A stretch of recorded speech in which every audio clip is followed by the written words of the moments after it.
ছেলেগুলো জানেন বাইচা থাকে ঠিকই, যারা বাবার জন্য কিছু করতে পারে না ওদের মনে হয় কলিজার মানে কি বলবো আসলে, ওদের মনে হয় বাচ্চা থাকতে মনে হয় ওদের ভিতরে খালি চিৎকার দেয় যে আব্বা বাচ্চা থাকতে কেন করতে পারলাম না। মানে আমার কমেন্টসও আসে আর আমি এটা ফিল করি যে ছেলেদেরকে আল্লাহ সফলতা দিক দ্রুত, যেন বাবা বেঁচে থাকতে ছেলেরা বাপের জন্য কিছু না কিছু করতে পারে। প্রত্যেকটা ছেলে মেয়েদেরকেও দিক, কিন্তু পরে দিক, আগে ছেলেদেরকে দিক আর কি। মেয়েরা তো তাও শ্বশুর বাড়ি গেলে স্বামীর পকেট মেরে হইলেও বাপের জন্য দু একটা জিনিস করতে পারে, বাট একটা ছেলে চুরি করবে না ডাকাতি করবে, মানে ছেলেদের ব্যাপারটা আর কি।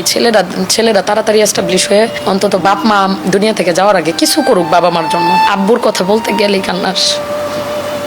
বিশেষ করে দেখেন আমি মেয়ে, কিন্তু আমি ছেলেদের কথা অনেক ভাবি, জানি না কেন।